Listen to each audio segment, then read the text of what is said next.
irmãos, minhas irmãs, a paz do Senhor. Mais uma vez estamos aqui através do canal EBD em Ação para mais uma videoaula.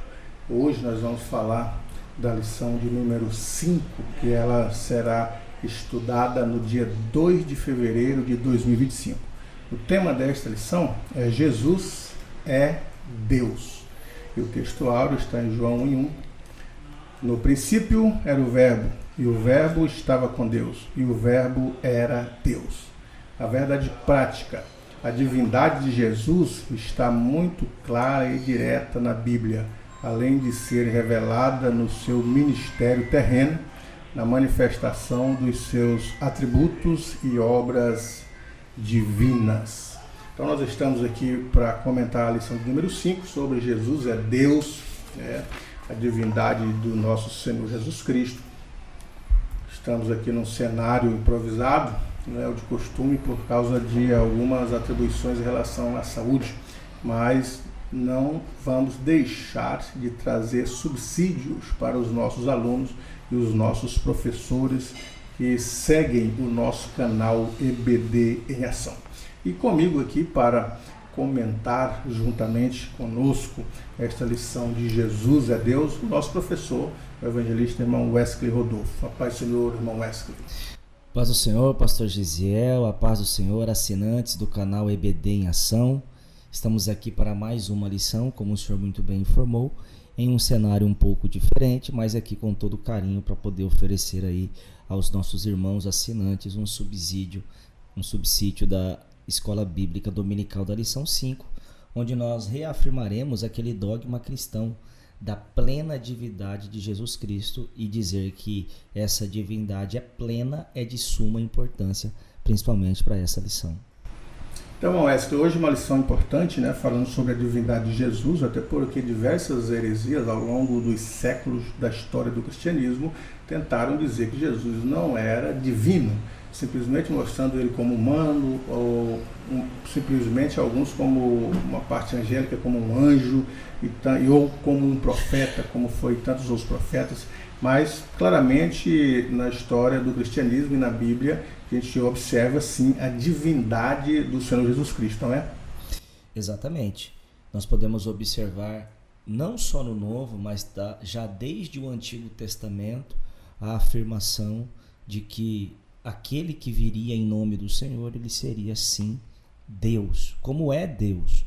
E portanto, essa lição é de suma importância. Lembremos-nos que o lema do nosso trimestre é estudar contra as heresias antigas que se apresentam com uma nova aparência. E existem novas aparências hoje dessas heresias antigas que tentam aí ou diminuir ou negar completamente a divindade do Senhor Jesus Cristo. E já entrando logo no assunto propriamente dito, aqui no primeiro tópico, a doutrina bíblica da divindade de Jesus. Aí o tópico, Jesus é Deus.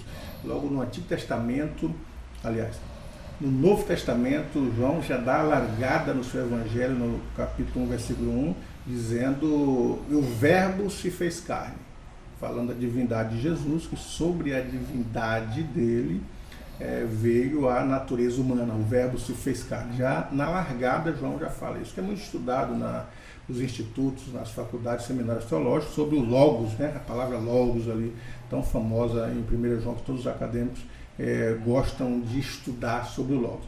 E ao longo, irmão, do Novo Testamento, a gente vê Tomé, quando vê Jesus Cristo ressuscitado, ele fala, Senhor meu e Deus meu. Então a palavra Deus ali não é com D minúsculo, nem é qualquer um deles, nós falando do Deus divino mesmo. Tomé reconhece a divindade de Jesus e a gente vê ao longo do Novo Testamento as referências se referindo a Jesus como divino, Exatamente. Nós temos, por exemplo, dados bíblicos lá no Antigo Testamento que depois eles são melhores explicados no Novo Testamento, que afirmam essa divindade de Jesus Cristo. Por exemplo, nós temos lá em Isaías, aquela profecia no capítulo 7, verso 14. E a virgem conceberá e dará à luz a um filho e o seu nome será Emanuel. Pronto, Emanuel. Ali nós temos uma profecia de que o nome dele seria Emanuel apenas. Quando a gente vai lá, Mateus não só ele interpreta essa profecia, como ele também interpreta o nome. Ou seja, ali está dizendo que apenas uma virgem conceberá e dará à luz a um filho, mas aqui nós temos Mateus dizendo que Emanuel traduzido é Deus conosco. Logo, essa virgem conceberia e daria à luz àquele que é Deus, que se humanizaria, que estaria na pele humana, que seria a gente como a gente. E a gente tem o próprio capítulo 9, ainda do livro do profeta Isaías, quando diz que um menino nos nasceu, um filho se nos deu, o principado está sobre os seus ombros, e o seu nome será Maravilhoso Conselheiro, Deus Forte, Pai da Eternidade, Príncipe da Paz. Deus Forte está falando da sua onipotência, e eternidade querendo dizer da sua não origem, por assim dizer, porque se Jesus fosse apenas um ser criado, ele teria uma origem, mas perceba, ele não é fruto da eternidade, ele é pai da eternidade, ele antecede até a própria eternidade, e portanto nós temos esses dados bíblicos que apontam para essa divindade do Senhor Jesus Cristo. Exatamente. E outro ponto interessante que nós observamos na lição é os atributos, que são atributos absolutos ou específicos da divindade. No ponto 2 aqui, por exemplo, fala da onipotência. Sabemos que o nosso Senhor Jesus Cristo é onipotente, porque a Bíblia fala. O próprio professor com os alunos pode constatar aqui na lição as referências falando da onipotência, onisciência, onipresença, eternidade. Então, todo o Novo Testamento fazem referência a esses atributos absolutos que são específicos da divindade. Exato. Por isso que é uma comprovação de que ele é Deus, porque ele é onipotente, onisciente, onipresente e eterno, né? Exatamente, e eterno também. O escritor aos Hebreus vai dizer acerca da importância, né, que havendo ele falado de muitas formas, de muitas outras maneiras aos nossos pais pelos profetas, hoje ele nos falou por meio do Filho, identificando aí que o Filho é superior aos profetas, já perpassando aí por essa natureza divina da qual seria o próprio Cristo. O verso 3 então do capítulo 1, não resta dúvida de que os apóstolos consideravam que Jesus é Deus plenamente, à mesma medida de Deus Pai. E aí tem um raciocínio lógico que a gente pode implementar aqui, né? Veja bem, a gente está afirmando que Jesus é Deus já aqui nesse primeiro tópico. Jesus é Deus com o testemunho da própria Escritura. Mas como toda heresia é uma interpretação equivocada das Escrituras, alguns pegam alguns textos aqui, outros ali, para dizer que Jesus não é Deus. Mas vamos pegar textos bíblicos que apontam para isso. Por exemplo, a gente tem nas Sagradas Escrituras o próprio Deus dizendo que Jesus deveria ser adorado. Se Jesus não fosse Deus, o próprio Deus estaria incentivando uma idolatria, porque a adoração é somente a Deus. Então, quando nós vemos, por exemplo, textos tais como Filipenses 2, 9 e 10, Hebreus 1, 5, 6, Mateus capítulo 15, o próprio João capítulo 9, versos 35 a 38, que apontam para essa realidade de que Jesus tinha uma glória e que o Pai incentiva essa adoração e que ele mesmo, ao ser adorado, ele não impediu, ele não proibiu com que as pessoas o adorassem. Isso aponta para a sua divindade. A ideia de idolatria só pode ser afastada de Jesus se for de fato Deus, digno de toda adoração. Como diz inclusive o livro do Apocalipse, né? Ele é o Cordeiro digno de honra, glória e louvor eternamente. Só é digno disso quem é Deus verdadeiro. Maravilha. Agora nós vamos aqui para o segundo tópico da nossa lição, que é a heresia que nega a divindade de Jesus. E, em primeiro lugar, aparece aqui o arianismo. O arianismo, os primeiros a negarem a divindade de Jesus. E foram os ebionitas seguidos pelos monarquianistas dinâmicos. Mas a heresia principal que abalou os fundamentos da igreja foi o arianismo. O termo arianismo ele vem de Ario, que era um obreiro da igreja que começou a estudar sobre as naturezas do Criador, e no raciocínio lógico de Ario, proveniente ali de Alexandria, um expoente da doutrina da Alexandria, a partir do ano 318 em diante, a gente acha muito dos escritos de Ario. principalmente na patrística, os pais rebateram Ário por trazer essa heresia. A igreja considerava uma heresia e dizer que Jesus Cristo não era divino. E ele dizia assim, porque há passagens na Bíblia Sagrada que diz que o Senhor Jesus Cristo é o primogênito de toda criatura. Então, se ele é o primogênito, foi criado. Se ele foi criado, ele não pode ser eterno, não tem o atributo da eternidade. Se não tem o atributo da eternidade, então ele não é divino. Por essas e outras razões, Ário começou a desenvolver essas heresias que foram combatidas ao longo dos séculos pela igreja, mas que prejudicou muitas outras denominações, seitas, começaram a surgir a partir do arianismo, falando no só Jesus, ou o modalismo também, que bebeu muito na fonte de Ário. Então, assim, é interessante a gente lembrar isso, porque muitas denominações na atualidade negam a divindade de Jesus Cristo. Algumas na atualidade muito grande, que estão espalhadas por todo o Brasil, o melhor que eles conseguem falar sobre Jesus Cristo é que ele é um arcanjo, que era um arcanjo muito poderoso, mas nunca que é um ser divino, um Deus. E assim outras denominações também são diversas, nós não queremos dar nome aqui aos bois, porque não é o caso, mas simplesmente trazer à tona as heresias de Ário, que foram prejudiciais sim ao cristianismo ao longo do século, em especial no terceiro século. Exato, ela remonta ali o terceiro e o quarto século, né, associada a Ário, que por vezes é mencionado na história que ele nem negava totalmente, né, a divindade de Jesus, mas que entendia ela de uma forma limitada e subordinada. A subordinação do filho ao pai também era uma heresia que surge nesse tempo, que reconhecia que Jesus era um ser divino, porém inferior ao pai e criado por ele, por conta dessa ideia de o primogênito de toda a criação. Já já a gente vai ver que essa ideia de primogenitura não está associada ao ser primeiro a ser criado, mas com a herança por Deus ter colocado tudo debaixo de seus pés. Para Ário e outros, Jesus era um Deus menor, ou uma criatura elevada da criação, mas não igual a Deus, Pai em essência ou eternidade. É isso que o pastor Gesiel diz. Alguns consideram ele um arcanjo, né? Portanto, um ser, uma criação elevada, que aí é digno de um reconhecimento por ser elevado de toda a criação, mas não o consideram um Deus, o Deus plenamente. E isso interfere e tem impacto em uma série de coisas das nossas doutrinas bíblicas. Então ele considerava assim. Ou alguns arianos negam completamente e outros consideram que ele seja um Deus, mas um Deus menor. Então as explicações que Ário dava para as suas teses, tanto ele quanto o arianismo em si ao longo dos séculos, buscavam na Bíblia alguns versículos isolados que davam a entender que de fato Jesus Cristo foi criado. Por exemplo, eles gostavam de citar um versículo que fala: o Senhor me criou no princípio dos seus caminhos, né, de Provérbios 8:22.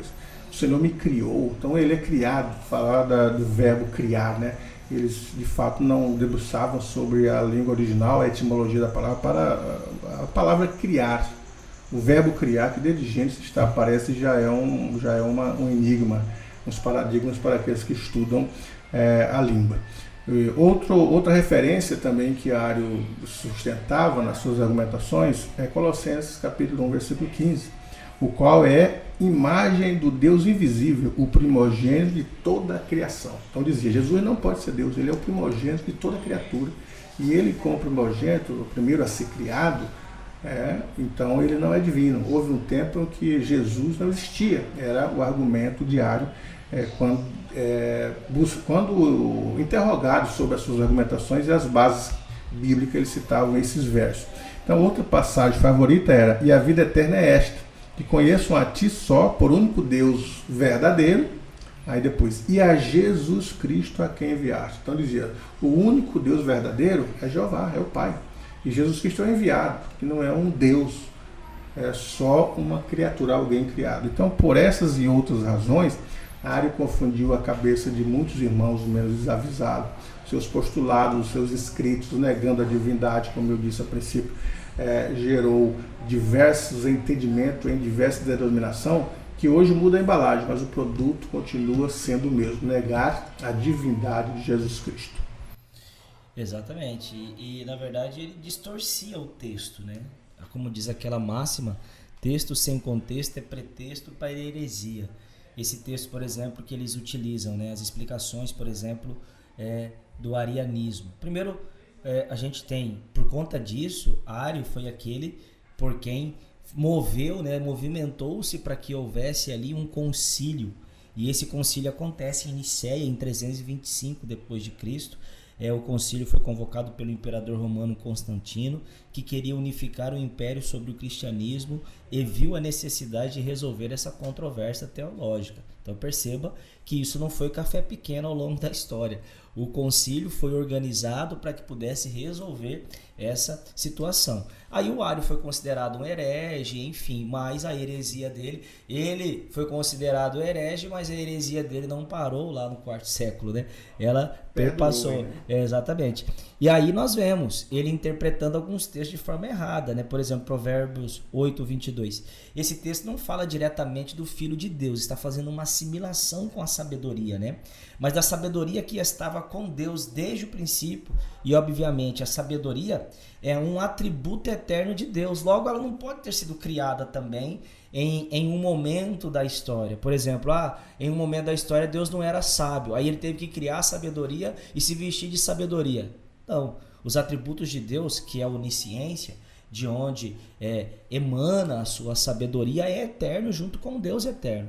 Uma das coisas que nós aprendemos quando nós estudamos é que os atributos de Deus, eles são eternos, assim como ele é eterno, amor e tudo mais. Então, essa interpretação diária é balela, né? Furada. O outro texto de Colossenses, que o pastor já citou aqui, que fala acerca da primogenitura, né? Esse texto exalta Cristo como Senhor da criação e não como primeira criatura. E o verso 16 explica e deve ser lido juntamente com o verso 15, quando diz que Deus deu a ele todas as coisas, colocou ele sob o domínio de tudo.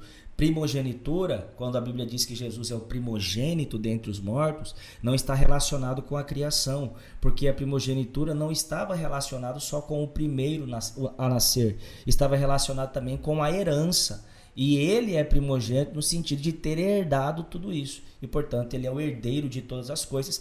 E é por isso que a Bíblia nos diz que nós somos co-herdeiros com Cristo, porque foi ele quem herdou tudo. Agora, terceiro ponto aqui, como solucionar a controvérsia de Ario?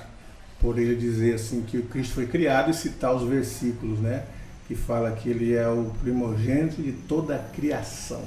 Então, a tradução criou, usada principalmente em Provérbios 8:22, que ele gostava muito da Septuaginta, ela é opcional, pois o verbo hebraico nessa passagem é canã, que significa obter, adquirir, também criar, mas o sentido de criar, para trazer à existência algo do nada, é outro verbo, é o verbo bara, ou bará, que é lá quando nós estudamos o Pentateuco sobre a criação, Gênesis já começa, no princípio criou Deus os céus e a terra.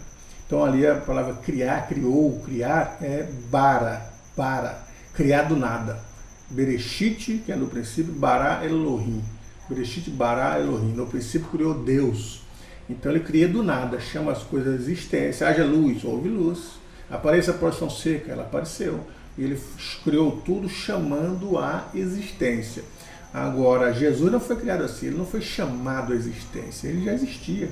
Ele próprio provou para os fariseus, dizendo assim, antes que Abraão existisse, ele usa a palavra Yahvé, eu sou.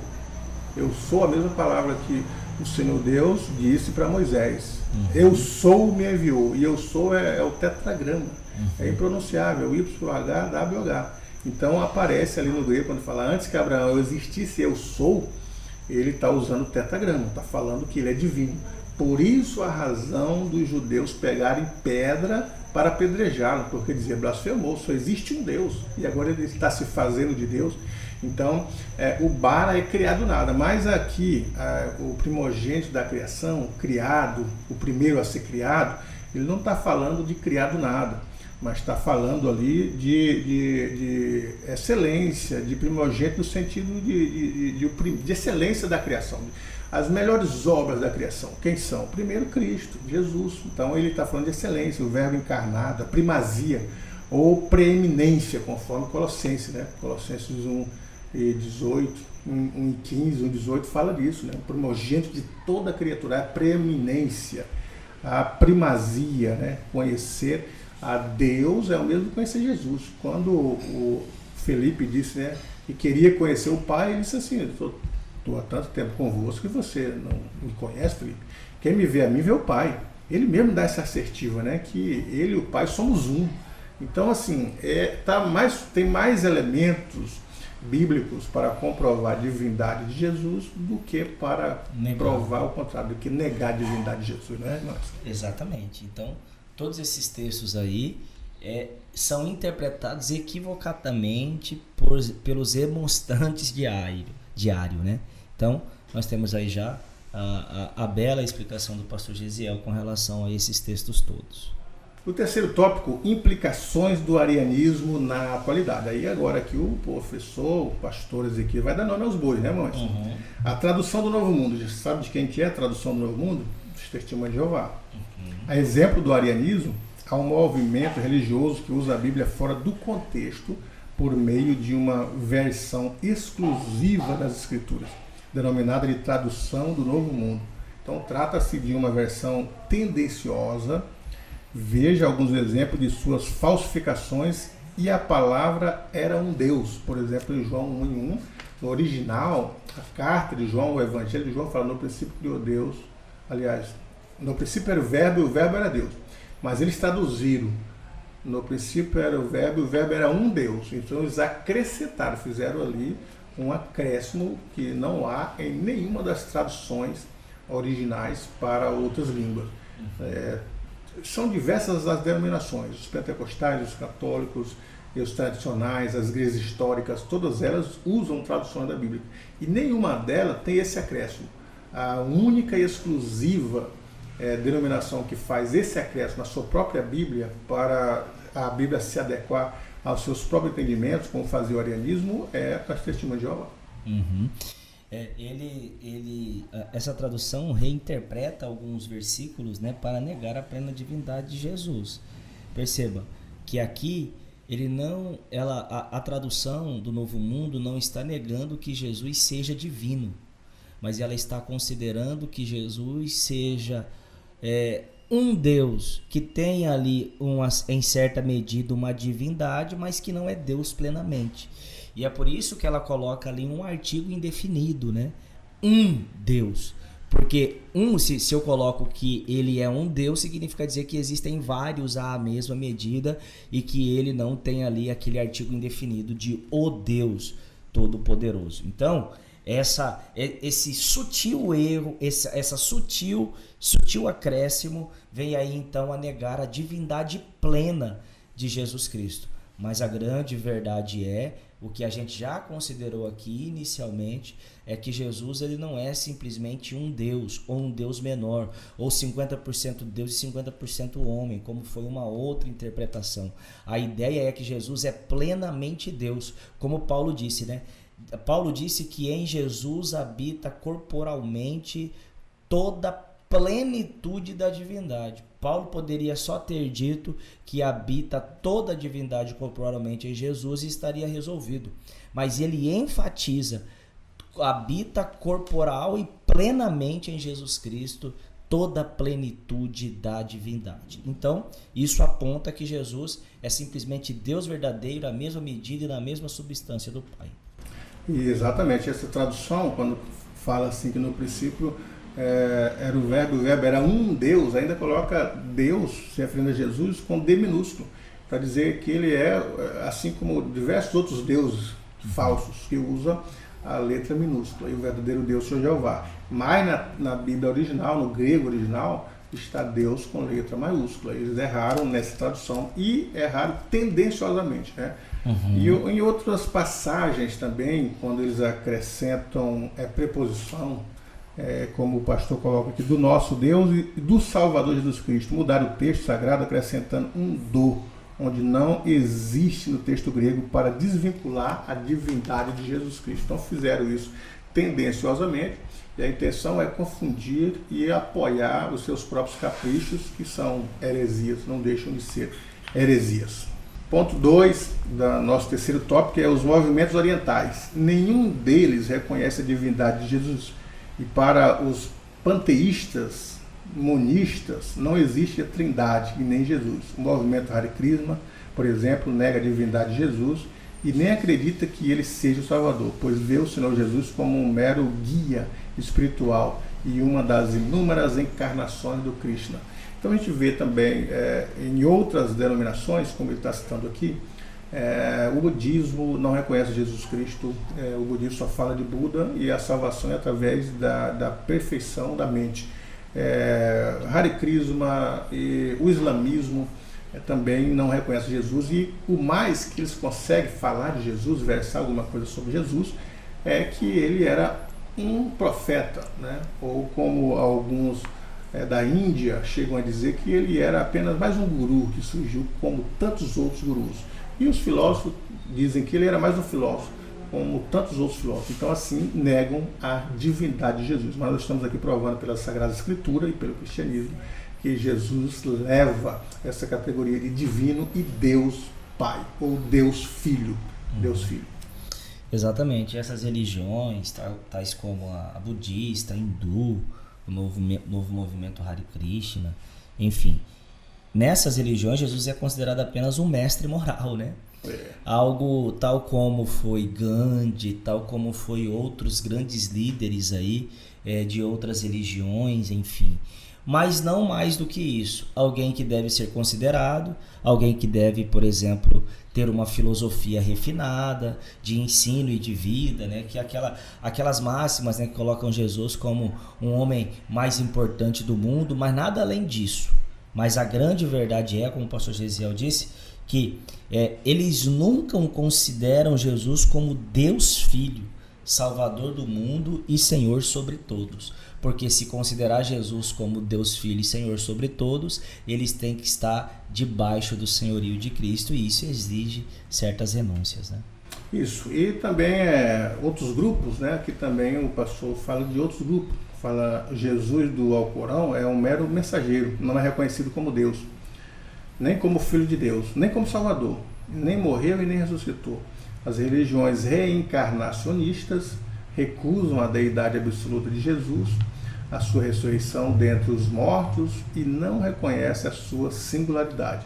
O Jesus deles não passa de mais um médium ou um dos grandes mestres e filósofos. No entanto, a Bíblia nos mostra que Jesus é muito mais do que isso. É Deus em forma humana. Então, assim, tem um livro de um pastor, eu esqueço o nome agora, acho que é Samuel da Costa Magalhães, que eu li na década de 90, irmãos. Os anos obscuros da mocidade do Senhor Jesus Cristo.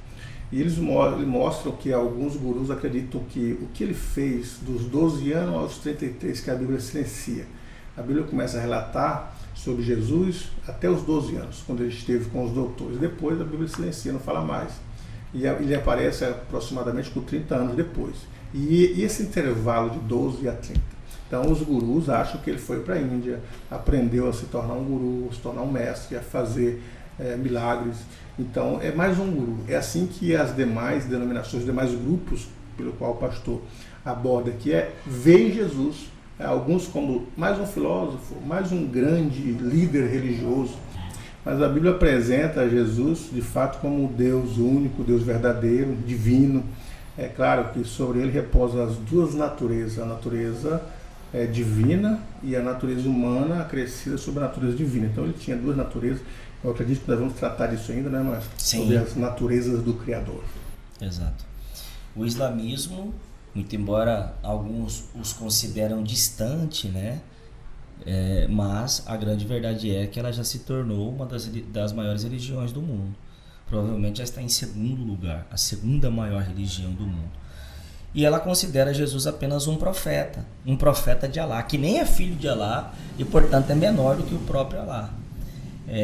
O Espiritismo também, que é uma religião do nosso tempo, por sua vez, ela costuma tratar Jesus como um espírito evoluído só, né? Só aquela coisa do Mahatma, né? Um homem evoluído até se tornar ali alguém quase ou perfeito. Ele é um perfeito exemplo de amor para eles, caridade, moralidade, mas não o Deus verdadeiro encarnado.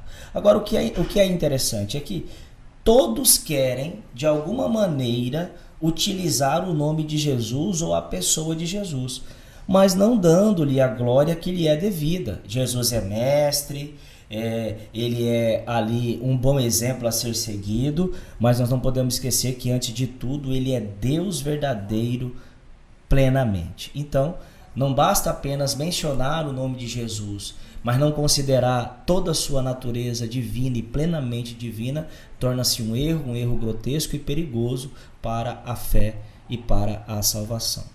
Concluindo aqui a nossa lição, diante do exposto, a conclusão bíblica é que somente Deus pode salvar, somente Ele é o Salvador. Se o Senhor Jesus não é Deus, logo não pode ser Salvador. Então, negar a divindade de Jesus é negar a salvação. Então, todos aqueles que negam a divindade de Jesus negam a salvação. Se Ele não ressuscitou, a nossa fé é vã, como diz Paulo, falando uma defesa da ressurreição de Jesus. E se Ele ressuscitou, Ele é o primeiro a ressuscitar, venceu a morte e se torna o nosso Salvador. Então, é somente através de Jesus Cristo que podemos ser salvos. E Ele só pode ser Salvador se Ele for divino. Então, Ele, como divino, é o Salvador, e por isso estamos aqui fazendo essa defesa da Bíblia, que mostra a divindade do Senhor Jesus Cristo. Exato. A gente não tem só apenas especulações, né, acerca de Jesus Cristo. Nós temos evidências muito sólidas nas Escrituras para considerarmos que Jesus é o Filho do Deus vivo. Mas nas próximas lições nós ainda trataremos da pessoa de Jesus Cristo. Até a lição de número 8, o foco principal estará aí na pessoa de Jesus, e você é o nosso convidado para participar conosco aqui. Que Deus em Cristo continue abençoando a todos. Maravilha, ficamos por aqui. Na próxima lição, o Filho é igual com o Pai. Continuando, esse assunto é uma continuidade, o Filho é igual com o Pai. E você não perca a próxima lição. Irmão Mestre, que diremos para as pessoas que descobriram o canal, mas ainda não são inscritas no nosso canal? Se inscreva, inscreva-se, ative o sininho, porque quando for postada uma nova aula ou qualquer outro conteúdo, você será notificado. E como eu sempre digo, se a gente acrescentar 50 centavos que seja, a gente já está com isso feliz. Esse programa aqui é para você, para auxiliar você, professor de Escola Bíblica Dominical, a fim de que você tenha uma aula produtiva no domingo. Maravilha, ficamos por aqui. Deus em Cristo nos abençoe. Uma boa aula a todos vocês.